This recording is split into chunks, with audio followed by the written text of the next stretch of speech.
Hello and welcome to another Wardy's Waffle Farm update.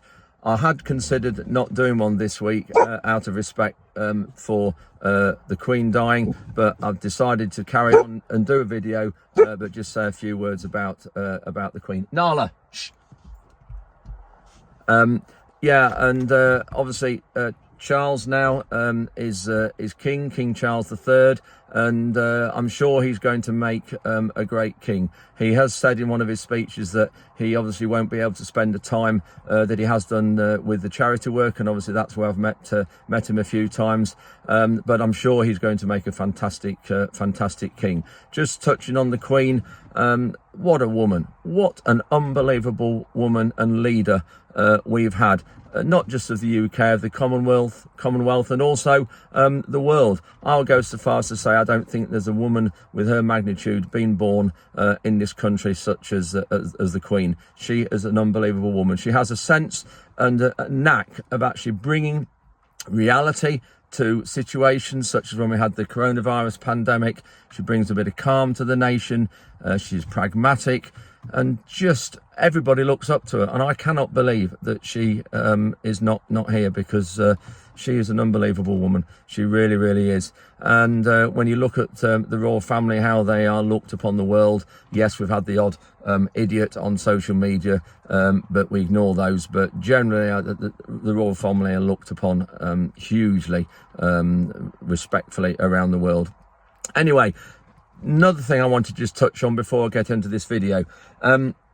There's been quite a lot on the farming forum, and a lot of replies to my last couple of weeks videos on my YouTube videos aimed at me. A lot of personal attacks at me, namely about direct drilling and cover crops. Now, I just want to say that the level of abuse that I've received this last week is not acceptable.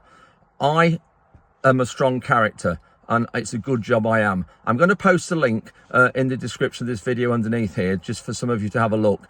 But I am not a member of the farming forum. I can see some of the things that have said, and people have sent me screenshots and links to what people have said about me and about the trial. And when you see these comments, it's a good job, and I'm glad I'm not part of the farming forum.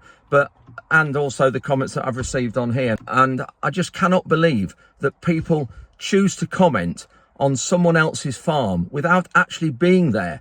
This field here, out the side of my window here, this is our long-term cover crop trial field, which we're going to have a look at shortly. And I've got people saying that I don't know what I'm doing with regards to direct drilling. I'm doing it wrong. It does work on heavy clay soils. And when I ask, right, okay, I know how these clay soils are, percent sand, silt and clay. And when I ask somebody who's trying to have an argument or a heated discussion with me and say I'm wrong, when I say, right, what are your clay soils? What percent clay? They don't know. Well, I'm sorry, if you don't know, if you want to pick an argument and you want to say I'm wrong, if you don't know what your sand, silt and clay content is, then I wouldn't start, because that means, that shows you're not really fully up on your soils and your farm. And saying it doesn't work I'm sorry, is wrong. I would never dare comment on someone's farm, on someone's farming techniques, without visiting that farm. So a lot of people have been commenting on my farm, on these soils, on our techniques, without ever being here. And I think that is clearly wrong. And really, some of you just need to get a grip of yourself. Shake your head, give it a wobble. And some of you are saying that the direct drilling demo we did was an absolute waste of time. Well, there's 2 threads on the farming forum, and both of them have 8 pages on. Now, the level of discussion that drilling day created, I would say, is not a waste of time, irrespective of the results. And you know the results because I posted them.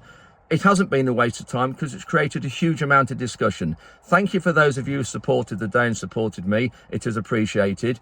But also, I've had a few people say that I'm very discreet with my costs. I'm very guarded. I don't disclose what my costs are. I disclose all my costs, and I've put videos up showing what all my machinery costs are. And I'll do that again in the winter time and go through them all. And I've had other ones saying that the tractor we've got coming, a new tractor on 15 or 1600 acres, that's not viable. How do you know how many other acres we do besides the acres we farm, like one-off contracting jobs?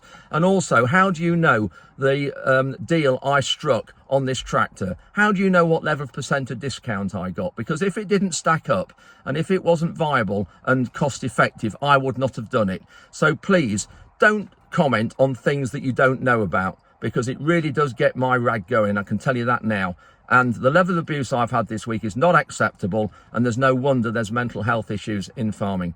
Anyway, just going into this week's video, I've got quite a lot of things to look at. We're looking at the cover crops here after the rain we've had this last week. We've had 30 millimetres of rain. We look at various things around the farm. The grain stir we've got problems with. We changed the wheels on the sprayer, and a few other things, hedge cutting as well, and mowing our blackthorn suckers that are coming out of our margins. So I think that's enough of a rant from me. Let's crack on with this week's update. Hope you enjoy it. Please click like, subscribe and the bell sound, and here we go. We're now concreting the floors in the house. Just put some more water with it. Ruben and Tom are here just helping. It's all hands on deck. We've got the power screed as well.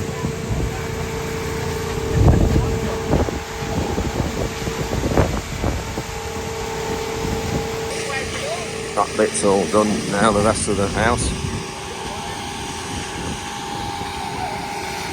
Ruben's just washed the header. We do wash that, but not the rest of the combine. Get it taken on the trailer up to the heath in a shed under cover, out the way for the rest of the year until winter, till we do its service. We've got a lot of these blackthorn suckers growing out from the hedge on our margins. They've been down a long while, these margins. They were established 2005, and blackthorn's really bad at growing out from the hedge.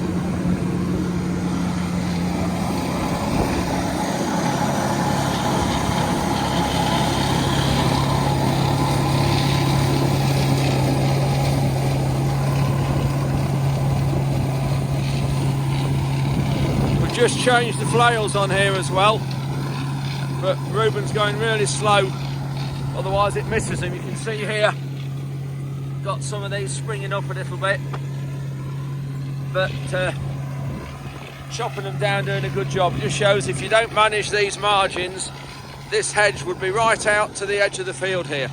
And these margins are 7 metres wide. We do have to measure some actually shortly, just to make sure they're the right width, because we're meant to have a metre of what we call cross compliance from the centre of the hedge to where Nala is, and then the 6 metre margin starts from about where Nala's back legs are, out to the edge of the crop, and then we've got wildflowers in the rest of them. So these are all in a stewardship scheme, and we get paid to have these margins here. In round figures, it's £650 per hectare per year, so divide that by 2.5 roughly to get to pounds per acre. We've got these all over every single field on the farm. You can see here, that's just laid down a bit of that, and really it might need doing again when it starts to grow back in a month's time and come back the other way. But you can just see they're really difficult to cut. They're growing out here, right out from the edge of the hedge. So we need to just keep these margins managed. But yeah, they're in a stewardship scheme, and we've got regulations where we can't spray certain chemicals within 6 metres of a water course, and you have to use lower rates of the chemical or put different nozzles in the sprayer. So for me, it's just easier to take the 6 metres out of production, put it into stewardship where the environment or wildlife will benefit, and then we've no need to worry about regulations, because on the edge of the crop, which is out here, we can do anything we like right from the edge here. So much better to do this, and of course it's great seeing all the wildlife and the birds and insects we have in these margins. We're just swapping the wheels around on the sprayer to go from row crop to wide flotation. This is the last time we'll do it on this sprayer, because as you know we've changed it. Just takes a fair bit of doing, because you've got to slide the axles in and out, and usually the track rods are seized as well, but it makes it easier having the wheel carrier to move them.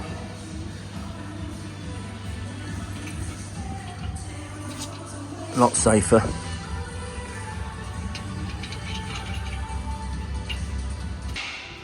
It's the best way to do it. Lift it up with a Manitou like this under the front end. Obviously, while we've been doing it, being supported, we've put axle stands underneath, but there's a proper bar underneath there that Housen's built in to support it, to help changing. So that's the front one's done. Now need to get the under the back here.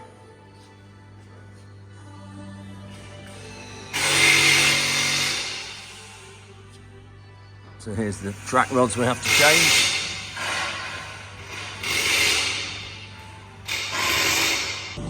We're just trying to get the sewage treatment plant finished that serves the new office and the house when we build it. We're just digging the outfall out to the pond. Sorry, not to the pond, into a drain. But this, we've got a drain in front of the front bucket of the JCB. We're going to go up into there, and then it connects into a land drain that goes under those trees. And this is one of those treatment plants that minces all the solids up, and there's all bacteria working there, and it then dispels the water. It pumps the water out. There's a submersible pump in there. Well, actually, there's the submersible pump. Got it there. There's the submersible pump that goes in, and it pumps it out into this drain, and it's meant to be all decent water that doesn't harm any fish or anything, and it goes round into a drain and out down towards the river. Got a bit of an issue with the stirrer. Tom came up and found this last week. I haven't looked at it for a week or two. You can see there it's been working and moving the heat, but it's at a hell of an angle, and it should be on the rollers there, and it's come off. So you can see now it's at the angle on the tracking at the top there, and the roller that it drives on is there. So that should be right across onto here. There's sensors on it to stop it crabbing, and somehow it's come off, and that's all got bent. And you can see now the angle it's at. So we're trying to get it pulled back. Got a chain on here and then a bar there to try and lift it up and drive it. But the problem is those stirrers go right to the bottom of the heap, within an inch or two of the floor. So this is the non-dry, or the other end. Both ends do drive, but you can see now it's not square at all to this tracking. You can see there, look. So it should be right across there to be straight. But the idea is, of course, you can see there it's been across, it stirs it up, it moves the top to the bottom and the bottom to the top, and completely loosens the heap. Because when you push these heaps up at harvest time with the blade, we've just got the blade up here, when you push it up with that, you actually compact and consolidate the heap, which then makes the air difficult to go through the heap. So that's the reason for these stirrers. It completely loosens up the heap and makes the air go through the heap, so you can cool it and dry it quicker. We've got this chain and this ratchet on here, so we're just going to try and ratchet it at the same time as Tom and Ruben are. Right. That's moving it. Right. Yeah, that's moved it a lot. So we've got that roller now onto the tracking. Just got to wait for those screws to catch up, because we're probably moving the beam quicker than what it normally does, so the screws aren't quite vertical in the heap. Now actually they're like giant corkscrews, go right down to the floor, so they're about 5 metres long. Is that on now?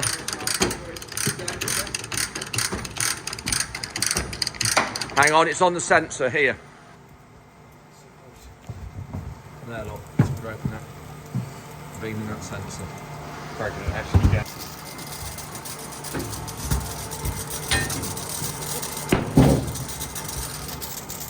So that's sensor's broken as well. That's the one that stops it to change direction. When it goes along this beam, this is the tracking that it goes on. When it gets to this end, there's a bracket here. That's fixed and bolted in. So the sensor goes into there, pushes into there, so it stops the beam and then changes direction and it goes back the other way. I'm back at Tiller's Turf near Lincoln. Just come to see, I've just brought Clive Nates, the Lincoln City chairman here behind me, just brought in to have a look at what's happening, because Tiller's Turf and Simon and Fine Turf are doing the Lincoln City Stadium pitch. So the LNER Stadium is being done every year by Fine Turf and Simon. So it's just brought Clive here to have a look at them. And this pitch is actually being harvested for Wembley.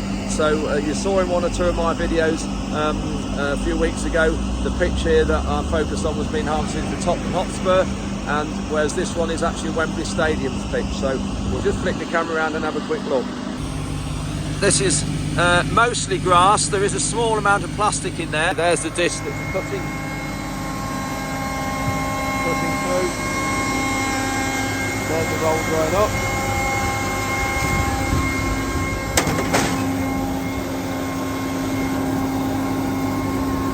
That's the fleece. They roll it in to keep it tight. This is the finished article here.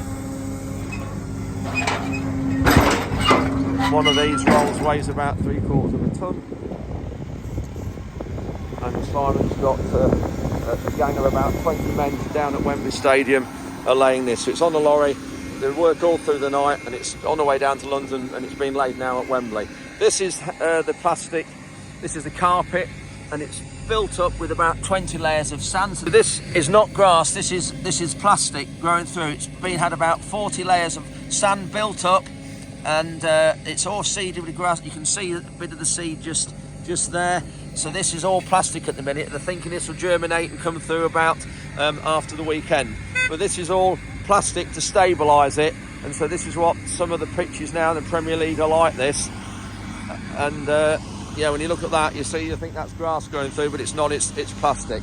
So we'll just look over here, and this is them actually laying the plastic, laying another pitch. So here they're putting down another layer of plastic to start a new pitch. And that is it. That is how this is the matting. And then they'll build this up and sit this up. And at the minute it's laid down, the plastic, as you can see, but they'll keep building it up and sitting that up like that. So it ends up like we've just seen.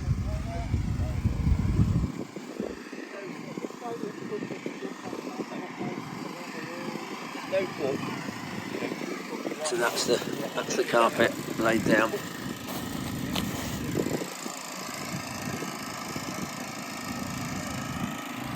This doesn't have a home.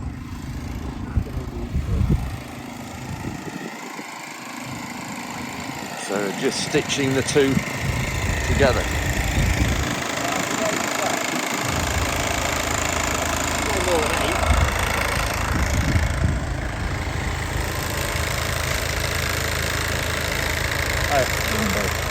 Sorry? Oh, all right.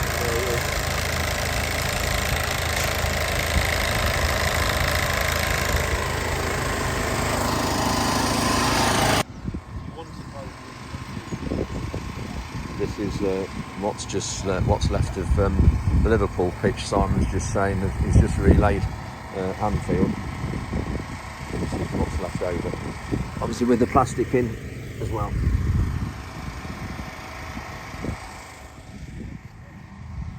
This is actually here. Wait, yeah, here. Just see the rolls on the lorry through there, loading the lorry up. That's then heading down to London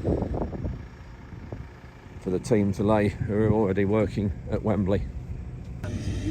So this is for golf greens, a lot finer, made up of fescues and bents. Just cutting this.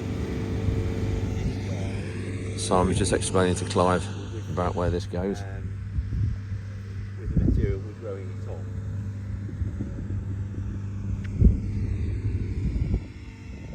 We have to remove that at some point, else we end up with anaerobic soil where the water will just it won't filtrate through.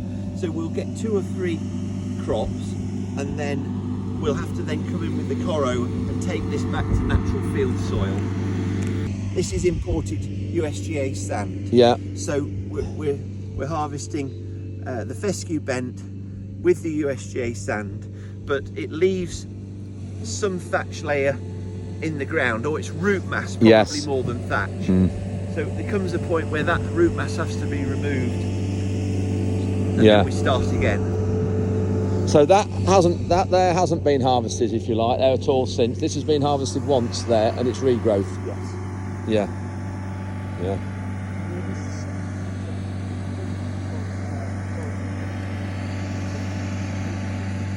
Fascinating. This has been regrown, so this has already been harvested once.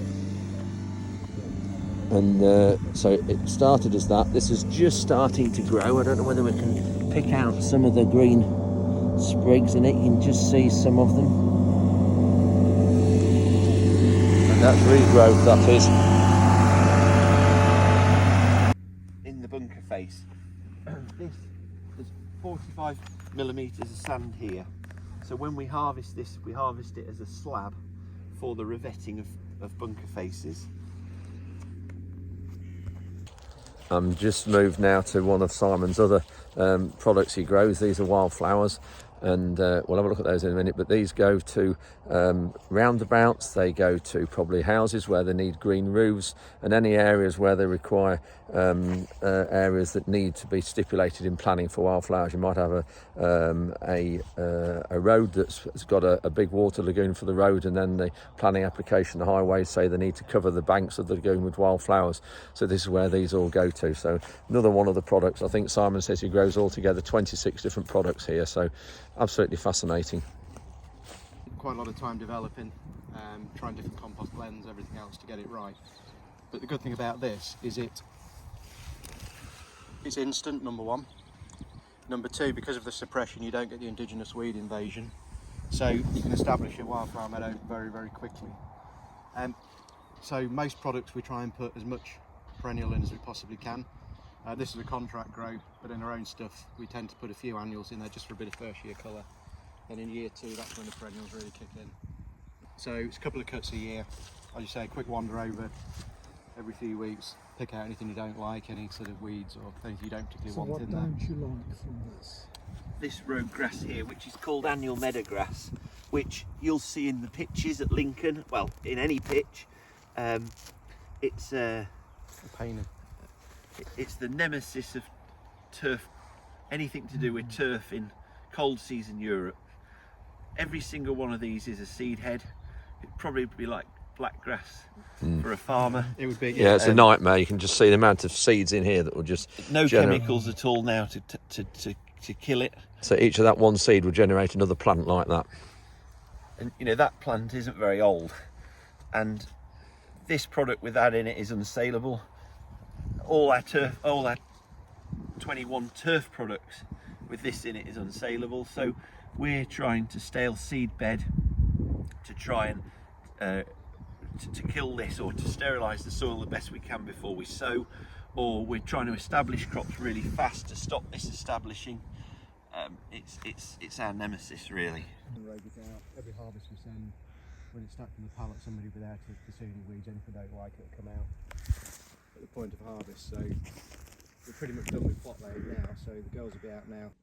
I've just popped into the Links FM studios in Lincoln. We've got Steve Orchard here, who's the presenter of the farming programme that goes out every Sunday morning at 7 a.m. Just popped in to give him my thoughts on the passing of the Queen, which is an absolutely very, very sad affair. And she was a huge supporter of British agriculture and the countryside, and the country and the world will be a worse place without her. But anyway, we're going to get Steve on the waffle another time. We're going to talk about Steve's career and how he's got into the farming programme, because it is the most brilliant programme he does. Half an hour every Sunday morning, 7 till 7:30. Please watch it. But we'll be back in the studio in the next few weeks. Thanks, Steve. Cheers. I'm in one of the fields that we put our cover crops in last week. You saw me broadcast it with the coon spreader. This particular field here is the one that's been in our long-term direct drill and cover crop trial. So we're in 8 years now in it, and if you remember me saying before that every single year the field just next door to it has a better return, and yes, it does in our situation how we're trying it. I just thought useful here to show you the cover crops. We've had rain every single day this week. They were put in just over a week ago. In the last 7 days we've had just over 30 millimetres of rain every single day. 5 mil here, 6 mil one day, 10 mil I think we had, another day 2 or 3 mil. So it could not have been better for establishing these cover crops. So I'll just turn the camera around and just show you that we've got some great chits here. Yes, the green you can see is mostly volunteers, but just looking down here we've also got a lot of these cotyledon crops just coming through, which is fantastic. So the soil's warm as well. There'll be obviously nitrogen that's mineralised in the soil as well. So we've got a lot of these plants just coming through, and so thanks Nala and Frankie. Yeah, and a lot of these just coming through here. You can see more of them, so it'll be fantastic. This will really just coming on, it couldn't be better really. So we'll have a look at the field on the heath as well, on the light land, because they should be at a similar stage. So this is really good, just plenty late enough for cover crops, but I think because of the moisture we've got and the warm temperatures, this is going to be all right. We haven't been in any of our sugar beet fields lately on the videos, so I just thought we'd come in one of our heavy land fields that's looked well all along and just dig a root up and just see how they're looking, just to see when we start lifting. So I'll just put the camera down and I'll dig some roots up and we'll see what they look like. So I'm in this field that was planted at the end of March time. Looks like Nala's going to be helping me. Just out of the way, Nala, because you'll get your foot stabbed. So. Oh, the fork's going in so much better than it did do a few weeks ago with this rain we've had. I'll just try not to snap the root off. Oh, that's dug really well. Wow, that has improved in size so much when you look at that root there. Lovely cylindrical root, just like a giant parsnip. You can see, looking at the size of my hand here, I'll just move a bit closer to the camera. Looking at that, that is a really good size root. Now the factory just down the road here opens, I think, the 21st, 22nd of September, so in a couple of weeks time. And I had wondered about leaving this crop to put on a bit more weight, leave it till October. Now obviously it will put on some weight. We've got, you know, really good roots here, and it's wet all the way down. The moisture's gone right to the bottom, so but these will grow a lot. But what happens with sugar beet is the sugars change with the rain. Now British Sugar use some test fields every year around the country just to see how the crop's performing. Last year one of our fields was selected, this year it wasn't, but I have heard that when they were testing some of these fields in August, early August, mid-August, there were 23% sugar, which is unbelievably high. We get paid on 16% sugar, and anything above 16% goes towards another ton of sugar beet. But obviously the minute it rains, it puts weight on and it dilutes the sugar, so we actually end up with less sugar but more weight. And I haven't heard what these test digs have been lately, but no doubt the sugars will be a lot lower than what they have been. But the size of this compared to when I dug this up, dug a root up about 3 weeks ago, I don't know, it must have nearly got doubled or gone up 60-70% in size. So we've got to just decide now whether we do harvest this in the next couple of weeks, and then we obviously can get some wheat in after it, or whether we leave it till October. I'm still a bit tempted to leave this and put a bit of extra weight on, but I'm really impressed when you start to look at this. Really healthy looking root of sugar beet. So yeah, really good. We might just look at the light land sugar beet and just see, and I'll take this up there and we'll compare to see what it looks like compared to the light heathland. I've come up to our light land now on the Lincolnshire Heath just to have a look at the cover crop that was put in a week ago, just to compare to the one you've just seen. So we'll just turn the camera around and have a look. You can see the landscape here is totally different to where we've been down at the other farm, at the main farm. And just looking here, again, soil type very different. Look at this, lovely, very easy working soil. And one of the comments I had on social media about the detractors of this last week was that this is where we had the cereal site, remember, a few years ago, and someone said about soil type that this is the heavy side and medium. Well, it just shows you don't know your soils, because this is the lighter side of light. Just look at that, very easy going. And here's the cover crop. You can see got chitted, fantastic. This is the rain we've had this week, bit of rain every day, but just look here, little... yeah, all right, you two, don't fight. I think Nala's having a bit of a play with Frankie and she doesn't want to have a play. So, out the way, Nala. So, yeah, just looking here, we've got some of these cover crops all coming through now, these seeds germinating and chitting. Yeah. Nala, leave it. Yeah, all right, Frankie. And all growing lovely, so it's great. So these will really, really romp on now. Soil's warm, temperature's great. So we'll just nip across here and actually have a look at this sugar beet as well. And I'll just compare it to the sugar beet that we've just dug up on the heavy land. And I've got that root with me in the truck, so we'll just go into this field. I'll get my fork and we'll have a look. I'll dig one of these roots up, if I can just get this one up, and we'll compare it to the heavy land. I've brought the root up. It's still hard up here because the fork just takes some digging in. There we go, got this root, that's come up. There we go, just get lovely loamy soil here. I've got Nala underneath, covered in soil. Yeah, so interesting, wow, but look at the difference. Nala, come out. When you compare the two, that is a sugar beet from our soils with a bit more higher clay content, probably 40% clay content. This soil, this sugar beet's from, this sugar beet is from here, and with about 10 or 12% clay content. But just look at the difference now. When you put that on top of each other, vast difference. So you can just see why the yield potential of this heavier ground with more clay in it holds the moisture better. And yeah, really pleased with that bottom one. But it just shows on this top one we need a lot more growth on this one yet. This one here won't be harvested until the winter, so January time, but this one we need to get it out the ground in October time, because of we won't be able to get the following wheat crop in. But just looking at it, we've had 30 millimetres of rain in the past week, and we've had about 60 millimetres in the last 3 weeks before that. So the last month we've had a good lot of rain, despite it being really dry early on, and it's really growing.